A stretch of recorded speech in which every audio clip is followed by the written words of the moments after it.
महात्मा Gandhi national rural employment guarantee act या जिसे हम मनरेगा के नाम से जानते हैं, अब वो प्रैक्टिकली हे राम कह चुकी है क्योंकि सरकार ने बड़ी चालाकी से उसे भी पार लगा दिया है और ये ले आया है एक नया कानून, विकसित भारत गारंटी फॉर रोजगार एंड आजीविका मिशन ग्रामीण एक्ट 2025। मोदी जी के लॉन्ग डिस्टेंस लवर्स एनआरआईज इसमें जरूर प्राउड और लाउड हो जाएंगे। अपने मास्टर को स्ट्रोक करने के लिए मीडिया वाले भी इसमें मास्टर स्ट्रोक ढूंढ लेंगे। और देश का मिडिल क्लास तो मस्त है ही। अंग्रेजी में तो वैसे भी इंडिया डेवलप्ड ही दिखता है, मगर गांव की भाषाओं में जो एक आखिरी मौका बचा था लोगों के पास रोजगार की गारंटी का, उस अवसर को भी सरकार ने आपदा में बदल दिया है। अब वो नागरिक भी जो अपने गांव और घर के पास कुछ कमा खा लेते थे, देश की तरक्की के लिए देश के असली मालिकों की सेवा में लग जाएंगे और जैसे तैसे गिरते पड़ते 10 मिनट से दूध से लेकर दही, कॉन्डम से लेकर कोक पहुंचा दिया करेंगे और ऑक्सफोर्ड यूनियन में इसको देश की धरोहर कह दिया जाएगा। कोई नमूना इसे मिसाल बना देगा और ऐसी हल्की बातों पर बेशरम लोगों का दिल भारी हो जाएगा। दीपेंद्र गोयल उनकी मजबूरी को एक सुनहरा मौका बताएगा और कपिल शर्मा के शो पर जाकर हंसकर आ जाएगा। मजा ही आया था।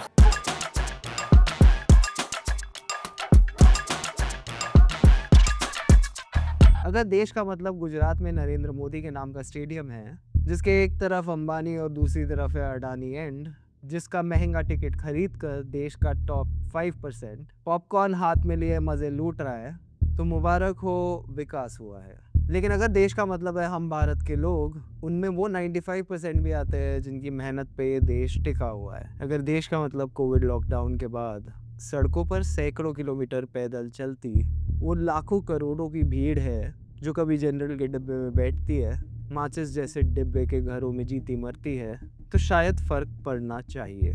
क्योंकि जब भी भारत को इकोनॉमिकली कोई झटका लगा है, नरेगा ने ही चुपचाप हाथ बढ़ाकर हमारे गांव के लोगों को एक लाइफलाइन दी है। डिमोनेटाइजेशन के बाद 2016 में जब कई वर्कर्स की नौकरियां चली गई, तो शहर से वो अपने अपने गांव घर जाने लगे। पर वहाँ भी काम कहाँ था। तब लोगों ने नरेगा पर ही निर्भर होकर अपनी इनकम का इंतजाम किया और अपना परिवार पाला। इस आपदा में नरेगा ही उनका सहारा बना। इस स्कीम की इसी खूबी को देखते हुए सरकार ने भी आर्थिक तंगी और तनाव से निपटने के लिए नरेगा का बजट बढ़ा दिया, जिससे वो लोगों की ज़रूरत के हिसाब से काम बढ़ाकर बांट सके। ये रोल कोविड लॉकडाउन के टाइम और भी ज़्यादा क्लियर हो गया। 2020 से 2022 के बीच जब शहरी रोजगार कम हो गया और करोड़ों लोग वापस गांव लौट गए, तब नरेगा ने बहुत तेजी से अपना काम बढ़ाया। प्रोफेसर रितिका खेड़ा हमें डेटा के जरिए दिखा रही है कि कोविड ईयर्स में जनरेट हुए एवरेज पर्सन डेज यानी प्रति व्यक्ति काम के दिन 2014 से लेकर 2020 के बीच के एवरेज पर्सन डेज से काफ़ी ज़्यादा थे। इससे पता चलता है कि इस प्रोग्राम ने बड़े स्केल पे बेरोजगार वर्कर्स को मुश्किल वक्त पे काम दिया। आपको एक इंटरेस्टिंग बात बताता हूँ। हमारे प्रधानमंत्री ने 2015 में पार्लियामेंट स्पीच में नरेगा को यूपीए सरकार के फेलियर्स का लिविंग मॉन्यूमेंट कहा था।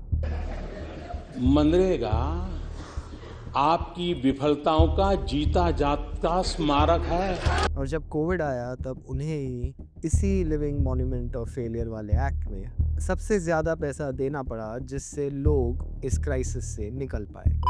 समय के साथ नरेगा एक ready to use safety net बन गया, जिसे सरकार क्राइसिस के वक्त जल्दी से एक्टिवेट और स्केल अप कर सकती थी।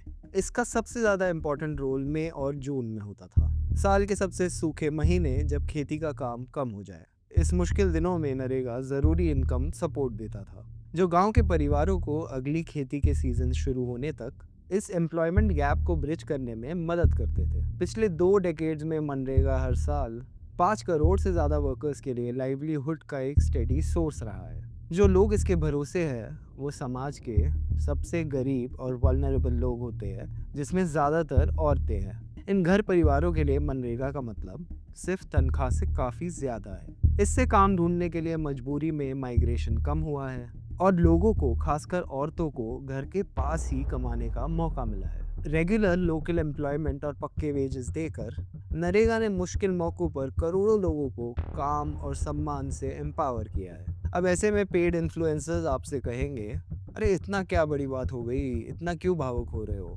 नाम ही तो बदला है मोदी जी ने, आप लोगों को राम के नाम से क्या दिक्कत है। पर ये एक बड़ा डिस्ट्रैक्शन है। बिकॉज मोदी जी वही कर रहे हैं जो उन्हें करना आता है। एक एम्प्लॉयमेंट गारंटी स्कीम से वो गारंटी हटा रहे हैं। नरेगा का नारा ये है कि हर हाथ को काम मिले, काम को पूरा दाम मिले।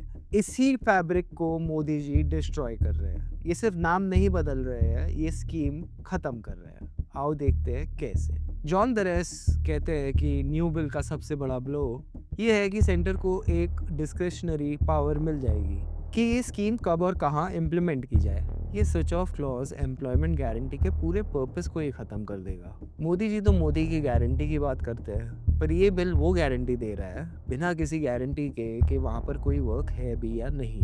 इन्होंने गारंटी के बाद वही किया है जो म्यूचुअल फंड की ऐड करती है, एक बड़ा सा स्टार लगा दिया है और कंडीशंस अप्लाई। निखिल डे कहते हैं कि ये एक ऐसी स्कीम थी जिसमें बजट की लिमिटेशंस आनी ही नहीं चाहिए थी, क्योंकि कम से कम थियोरी में ये स्कीम पूरी तरह डिमांड बेस्ड है। सरकार को स्कीम के लिए ग्राउंड पे काम की डिमांड के हिसाब से प्रोविजन करना चाहिए था। मतलब आपको काम चाहिए तो एज पर द एक्ट उसकी गारंटी सरकार देती थी।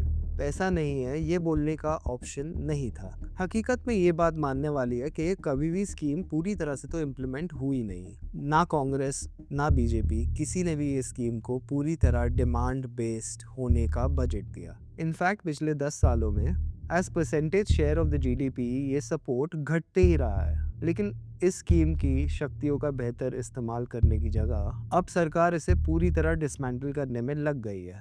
पहले गारंटी पेपर पर तो थी, अब तो कहीं नहीं है, ना ही थियरी में ना ही प्रैक्टिकलिटी में। ये एक ऐसा कानून था जिसके तहत देश के किसी भी कोने में कोई भी डिमांड कर सकता था कि उन्हें साल में 100 दिन काम चाहिए। अब ये सरकार तय करेगी कि कब किस वक्त ये स्कीम को वो नोटिफाई करे, कहाँ ये स्कीम चलेगी कहाँ नहीं चलेगी, सब सेंटर के हाथ में है। आज इंटरनेट फ्रीडम और फ्लेक्सिबिलिटी का दीवाना है। नरेगा एक स्कीम फ्रीडम और फ्लेक्सिबिलिटी दोनों लेकर आ रही थी। आप जहाँ भी है सरकारी स्कीम के मुताबिक आपको 100 दिन का काम गारंटी मिलता है। आप वो 100 दिन कब करना चाहे काम ये आप चुन सकते थे। तो ऐसा नहीं है कि 100 दिन काम से ही आदमी का घर चल जाएगा, नहीं, पर ये 100 दिन काम से वो दूसरे काम ढूंढेगा, जैसे माइग्रेट ना करना पड़े। औरतें वो वक्त काम करेगी जब उनके बच्चे संभालने के लिए उनके पास सपोर्ट हो। तो ये जो फ्लेक्सिबिलिटी थी ये स्कीम की ताकत थी, अब इसे ही खत्म कर दिया जा रहा है। मतलब ना गारंटी बची ना फ्लेक्सिबिलिटी। पहले जहाँ स्कीम में सेंट्रल गवर्नमेंट लेबर पेमेंट का लगभग सारा कॉस्ट खुद उठाती थी, अब गवर्नमेंट ये डिमांड कर रही है कि स्टेट 40% एलोकेशन दे। स्टेट पे बोझ डाल दो, गारंटी वैसे ही कमज़ोर हो जाएगी। मतलब इलेक्शन कमीशन और ज्ञानेश कुमार की तमाम कोशिशों के बावजूद अगर आपके स्टेट में बीजेपी की सरकार नहीं बनी तो ये एक single engine non performing asset बन जाएगा। फिर उन्हीं सरकारों को पैसे मिलेंगे जहाँ डबल इंजन चल रहा होगा। बाकी स्टेट गवर्नमेंट को लाल सिग्नल देकर हॉल्ट किया जाएगा। बीजेपी के कार्यकर्ता यहाँ से वहाँ फिरते कहेंगे कि अगर आपको चाहिए ये गारंटी तो डबल इंजन की सरकार लाइए, नहीं तो फिर तेल लगाने जाइए। सेंटर स्टेट को कैसे हैंडीकैप कर सकता है ये हम लास्ट 12 सालों से देख रहे हैं। या तो फिर लोकल बॉडी के इलेक्शंस ले लीजिए, या तो फिर इलेक्शन की रिगिंग ले लीजिए, या तो अनकॉन्टेस्टेड विक्ट्रीज ले लीजिए। अब हर स्टेट में ये ऐसी ही रेखा खींचने का प्लान लगता है। सीनियर इकोनॉमिस्ट जयति घोष बंगाल के एग्जाम्पल से समझाती हैं कैसे ये ऑपोजिशन के खिलाफ एक पॉलिटिकल टूल की तरह यूज हो सकता है। उन्होंने बताया कि 3 सालों से सेंटर ने वेस्ट बंगाल का नरेगा का पैसा रोक के रखा हुआ है। कुछ ही महीने पहले सुप्रीम कोर्ट में सेंटर केस हार गई और वेस्ट बंगाल में फिर से नरेगा का पैसा जाना था। तो सरकार ने केस हारने के बाद नरेगा ही बदल दिया और अब तक कोई पैसा नहीं गया है। यानी कहाँ रोजगार का बटन ऑन होगा इसकी कोई गारंटी नहीं, पर रोजगार का बटन कब ऑफ होगा उसकी पूरी गारंटी है। क्योंकि नया बिल ये भी तो कहता है कि फसल कटाई छटाई के वक्त 2 महीने काम बंद रहेगा। With great powers come great responsibility. पर यहाँ पर सेंटर पूरी पावर ले रही है पर ज़ीरो रिस्पॉन्सिबिलिटी। स्कीम कहाँ चलेगी, कब चलेगी, कितना पैसा मिलेगा, सारा पावर सेंट्रल गवर्नमेंट के पास। और मजदूरी के डिलेड पेमेंट्स का पैसा जुटाने की जिम्मेदारी होगी राज्य सरकार पर डिस्ट्रैक्शन सिर्फ नाम में नहीं होता है। हर बार एक धमाकेदार बम्पर ऑफर भी दिखाया जाता है जिससे अपने प्रोपेगेंडा टूल्स को एक भजन रटाया जा सके, जैसे वो दिन रात कमेंट में लिखते रहे और गाते रहे। अब जैसे यही बिल में जो इसका प्रोपेगेंडा मशीनरी है वो ये कहेगा कि 100 से बढ़ाकर नरेगा को 125 दिन कर दिया गया। इस पर तो कुछ बोलिए आप लोग। जब गारंटी ही नहीं रही तो 125 क्यों, 365 बोल दो। पहले at least 90% of the scheme central government meet करती थी, लेकिन अभी सेंट्रल गवर्नमेंट बस 60% बेयर करेगी। तो बर्डन पूरा जाएगा राज्य सरकारों पर जो ऑलरेडी कंस्ट्रेंट्स में काम करते हैं। और अगर स्टेट के पास पैसा ना हो तो क्या होगा? डिलेड पेमेंट्स, नॉन पेमेंट्स और फिर गारंटी खत्म। अच्छा, ज़रूरी ये भी नहीं कि सेंट्रल एलोकेशन से 125 दिन का 60% खर्चा निकल ही जाएगा। मतलब उस 125 दिन की भी कोई गारंटी नहीं। कल को देश के सिर्फ एक गांव में भी इस नए लॉ को नोटिफाई किया जाए, तब भी नया एक्ट ये गारंटी नहीं देता कि उस गांव के 125 दिन के काम का 60% खर्च सेंट्रल गवर्नमेंट उठाएगी। वैसे भी नरेगा एक्ट में जो 100 दिन काम का प्रोविजन है, वो आज तक भी एवरेज पर जॉब कार्ड 25 दिन के आसपास रहा है। और ये कोविड-19 के ईयर्स में भी था, 2020-21। 2023-24 में तो बस 5% जॉब कार्ड्स को पूरे 100 दिन का काम मिला। फिर बजट एलोकेशन भी हर साल डिमांड के साथ पेस नहीं रख पाता, तो इसका मतलब है कि हम 100 दिन भी मीट नहीं कर पा रहे थे। तो बिना इन एग्जिस्टिंग प्रॉब्लम्स को एड्रेस किए ये क्लेम करना कि हम 125 दिन काम देंगे, ये तो नरेंद्र की मनोहर कहानियां हैं। ये बात बिल्कुल झूठ नहीं है कि नरेगा की इम्प्लीमेंटेशन में बहुत सारी दिक्कतें थी। एक लंबे वक्त से कई बार एक्सपर्ट्स और एक्टिविस्ट ने लोगों और सरकारों को बताने की कोशिश की है, खासकर मोदी के वक्त में, जहां बड़े कॉरपोरेट्स के लिए राइट ऑफ्स के दरवाजे पूरी तरह खोल दिए गए हैं। कॉरपोरेट टैक्स रेट्स ड्रामेटिकली गिरे हैं। उनके लिए पोर्ट्स और हाईवेज बनाने में बड़े बड़े एलोकेशंस हुए हैं। उसी वक्त जो चीज़ें सफ़र कर रही हैं, जैसे नरेगा जैसी स्कीम्स का बजट एलोकेशन, उसे और घटाते ही चले गए। मतलब सरकार के पास पैसा तो है, पर प्रायोरिटीज़ अलग है। करेक्ट करने की जगह नरेगा का बजट एक साल से दूसरे साल कट भी हो जाता है। मिडिल क्लास को अर्बन सिटीज़ में बैठ के लगता है नरेगा में सरकार का कितना खर्च हो रहा है, पर कॉमन बिलीफ के उलट नरेगा को बहुत सारा एलोकेशन मिलता ही नहीं है। इसका बजट लास्ट डेकेड में मॉडेस्ट ही रहा है। अगर पिछले 10 सालों का देखें तो जीडीपी से करीब 0.2 से 0.5%। तो एक सबसे बड़ी प्रॉब्लम थी एलोकेशन। दूसरी प्रॉब्लम है कभी ना बढ़ते वेजेस और पेमेंट में देरी। हर साल नरेगा वेजेस में इन्फ्लेशन के हिसाब से थोड़ा सा इंक्रीज होता है, लेकिन ये बढ़ोतरी इतनी कम होती है कि कभी कभी इन्फ्लेशन भी शर्मा जाता है। 2016 में मे डे के दिन झारखंड के नरेगा वर्कर्स ने सिर्फ 5 रुपए पर डे के हाइक को पीएम को वापस करने का फैसला किया।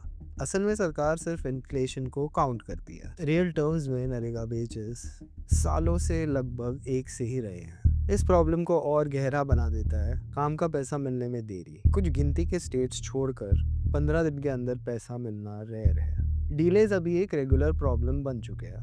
बजट कंस्ट्रेंट्स, आधार बेस्ड पेमेंट सिस्टम्स और आधार सीडिंग और लोकेशन जियो टैगिंग जैसे टेक्निकल इश्यूज का बड़ा रोल है। अगर देश का प्रधानमंत्री इस स्कीम को डिस्क्रेडिट करे because of the lack of information ही हैज, तो आपका डीएम, एसडीएम या कोई भी राज्य सरकार या कोई भी ऑफिसर क्यों उस स्कीम के वर्कर को सीरियसली लेकर उसको 2 हफ्ते में पैसा मिले उसका प्रोविजन करेगा? जब देश का प्रधानमंत्री इस स्कीम का मजाक उड़ा रहा है कि खड्डे खोद दिए जाते हैं, फिर भर दिए जाते हैं, फिर खोद दिए जाते हैं, तो क्यों कोई इस स्कीम के वर्कर की इज्जत करेगा? पीएम को तो पता है कि ज़्यादा लोगों को फ़ायदा हो रहा है, पर जिन कुछ लोगों को वो चाहते हैं कि फ़ायदा हो, उनको नहीं हो रहा।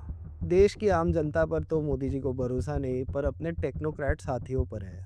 इसीलिए ट्रांसपेरेंसी के नाम पर ऊपर बैठे टेक्नोक्रेट्स ने हर सोशल प्रॉब्लम को हाईली टेक्नोक्रेटिक सोल्यूशन से सॉल्व करने की कोशिश की, जिसका पीक था Aadhaar based payment system, geo tagging और ई अटेंडेंस जैसे घटिया आइडियाज़, जो सबसे गरीब लोगों के लिए सबसे बड़ी आफत बन गए। अगर ये स्कीम सही से लागू की जाए और ये जो 100-120 दिन है इसको 200 दिन किए जाए और एक्चुअली ये worker demand based guarantee scheme हो, तो फिर आपको मर्द भी बर्तन मांजते मिलेंगे, क्योंकि औरतों को नरेगा में बहुत एम्प्लॉयमेंट मिलता है, लीगल लिमिट से भी कहीं ज़्यादा। बहरहाल नरेगा इम्प्लीमेंटेशंस में करेक्शंस, चेंजेस ज़रूरी थे, लेकिन उन करेक्शंस को करने की जगह जी राम जी ने इफेक्टिवली इस एक्ट के फंडामेंटल कोर को, उसकी गारंटी को ही ख़त्म कर दिया है और आस्ते आस्ते ये स्कीम को ठिकाने लगा दिया जाएगा। शिवराज सिंह जी ने ये नई स्कीम के कुछ फ़ायदे गिनाए हैं। इन्हें एमपी में मामा कहा जाता है, पर उनकी ये स्पीच सुन के लगता है कि वो हमें मामा बना रहे हैं। शिवराज सिंह चौहान जी कह रहे हैं कि ये स्कीम देश हित में बड़े काम की है, क्योंकि ये किसानों को ताकतवर और आत्मनिर्भर बनाता है, मजदूरों की भलाई का पूरा ध्यान रखता है और साथ ही किसानों पे भी ध्यान देता है। ये स्कीम पक्का कर रही है कि खेती के लिए काफ़ी मजदूर मिले। इन्होंने चिल्ला चिल्ला कर हमें ये बता दिया कि ये ठेकेदार की तरफ से मजदूर से नेगोशिएट करने के लिए ये स्कीम ला रहे हैं। एक तो आत्मनिर्भर धनिये जैसा ऐसा शब्द बन चुका है जहाँ कहीं भी फिट कर दिया जाता है। लगता है मोदी जी मंत्रियों की स्पीच में कंट्रोल एफ करके ढूंढते हैं कि आत्मनिर्भर बोला कि नहीं। कोई ये ढंग से बता नहीं पाएगा कि जी राम जी कैसे किसानों को आत्मनिर्भर बनाता है।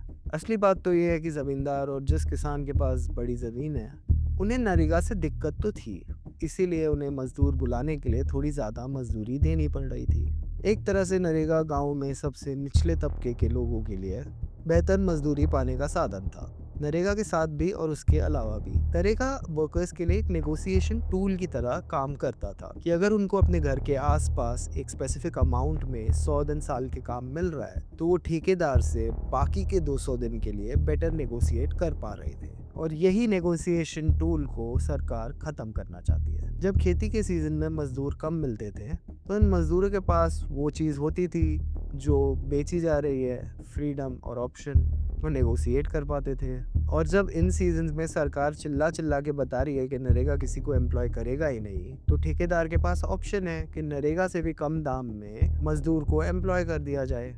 तभी 2 कटाई के महीनों में नरेगा का काम रोककर नया कानून बड़े किसानों को खुश करने की कोशिश कर रहा है। गांव या शहर ये हमेशा बड़े मालिकों की सुविधा के लिए आम लोगों के हक छीन लेते हैं। अगर इन्हें किसानों की चिंता होती तो ये किसान आंदोलन के असली डिमांड्स पूरे करते हैं, चाहे वो एमएसपी हो या कर्जा माफी। जो फार्मर्स ने डिमांड की भी नहीं उसे पूरी कर दी गई है। आज से 20 साल पहले जब नरेगा की नींव रखी गई थी, इसके पीछे काफ़ी बड़ी सोच थी। ये कानून अंबानी अडानी की गोदी में बैठकर या अर्नब के एसी स्टूडियो में नहीं बना था, सड़कों पर बना था लोगों के बीच एक्टिविस्ट और इकोनॉमिस्ट की सोच समझ से। वही लोग जिन्हें आजकल अर्बन नक्सल और आंदोलन जीवी कहा जाता है। जब क्रियाक्रम हो ही चुका है तो थोड़ी देर इस पे भी चर्चा कर लेते हैं कि इस बॉडी का सोल क्या था। नरेगा के बारे में एक इम्प्रेशन बनाया गया है। प्रधानमंत्री को भी आपने सुना होगा कि इससे बस गड्ढे खोदे जाते हैं, यानी इस काम का कोई मीनिंग नहीं है, कोई मतलब नहीं है नरेगा वर्कर्स का। स्टडी हमें ये दिखाती है कि पोखर हो या कुआं, इन गड्ढों से लोगों को काफ़ी फ़ायदा हुआ है। इस पर कवि अखिल कटियाल ने भी कुछ लिखा है, सुनिए। गड्ढे खोदने से कुएं बनते हैं, गड्ढे खोदने से ही कनाल बनती है। छोटा सा गड्ढा खोद कर ही पौधा बोया जाता है, और अगर बड़ा गड्ढा खोद कर नींव ना लगाओ तो जितनी भी बड़ी इमारत हो वो ढह जाती है। हम सबको पता है कि गांव के इलाकों में बुनियादी विकास के कामों की बहुत ज़रूरत है। सड़कें, पैदल रास्ते, कुएं, तालाब, सिंचाई के नाले, मिट्टी बचाने के काम और पेड़ लगाना बहुत ज़रूरी है। नरेगा के पीछे एक की विचार ये था कि सरकार पब्लिक एम्प्लॉयमेंट यूज़ करके ये ज़रूरी चीज़ें बना सके और साथ ही गांव के मजदूरों को काम भी दे। बिल्कुल जैसे झारखंड में नरेगा के अंतर्गत आम के बगीचे भी बनाए गए हैं। एक्ट के मुताबिक काम की लिस्ट ग्राम पंचायत को लोकली डिसाइड करनी थी और कम से कम 50% नरेगा फंड्स उनके थ्रू खर्च होते थे। इस तरह से नरेगा सिर्फ नौकरियों के बारे में नहीं था, बल्कि इसमें पंचायती राज के इंस्टीट्यूशंस को भी असली जिम्मेदारी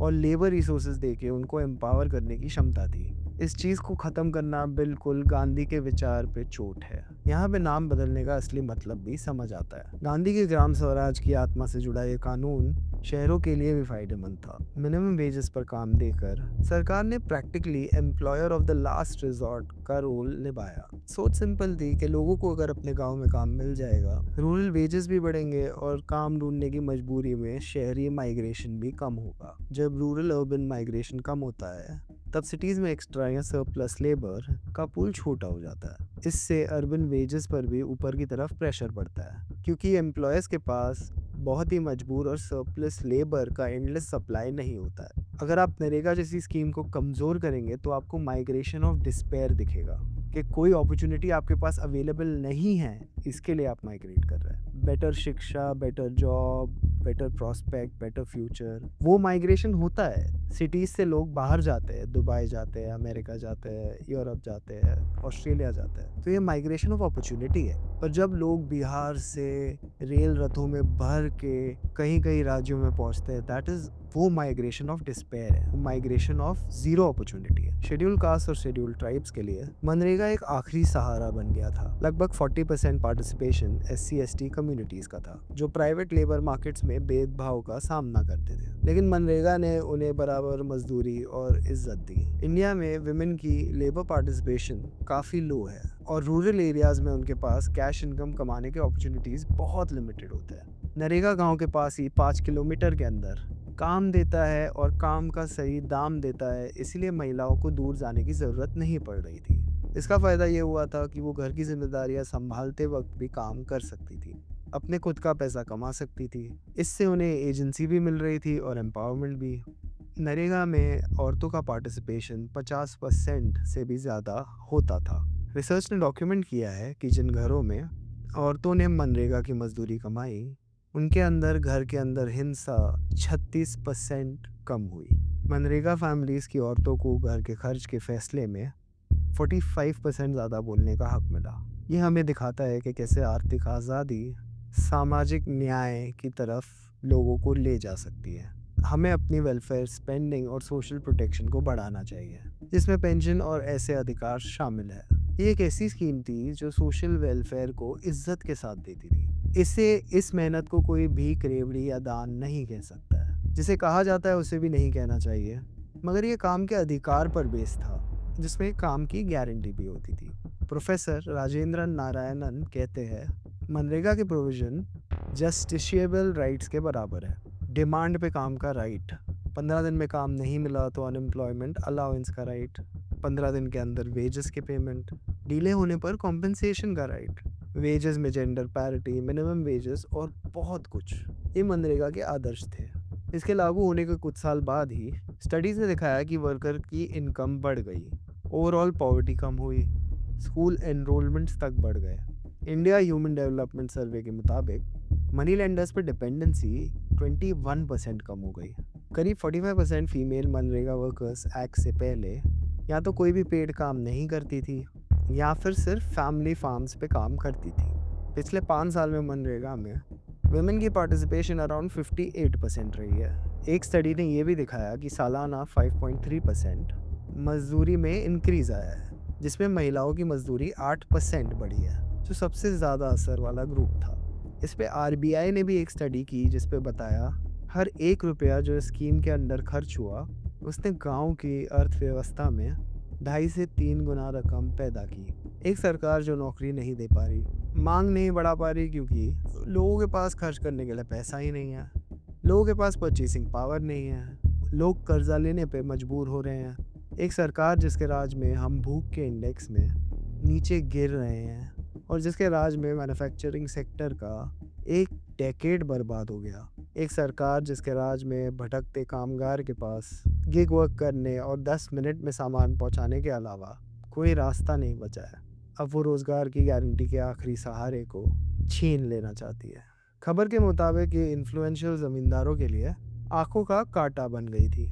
ये ज़मींदार नकली जॉब कार्ड का इस्तेमाल करके गांव में ग्रामीण रोजगार योजना को अपने कब्जे में कर रहे थे। जब नरेगा को मारा जा रहा है, तब चलिए याद करते हैं उन सभी नरेगा कार्यकर्ताओं को जिन्होंने इसकी रक्षा में अपनी जान कुर्बान कर दी। नियामत अंसारी से ललित मेहता तक, कामेश्वर यादव और सूची बहुत लंबी है। तो ये सब देखकर आपको कोई ताज्जुब होता है कि जिनके पुरखों ने गांधी की हत्या की, उन्होंने उनकी ग्राम स्वराज से जुड़ी सोच से निकले कानून को भी मार दिया। तो आप ये स्कीम को अब कुछ भी कहिए, क्या फ़र्क पड़ता है। पर सच तो ये है कि ये गांधी की छाती में चौथी गोली है। जनहित में जारी।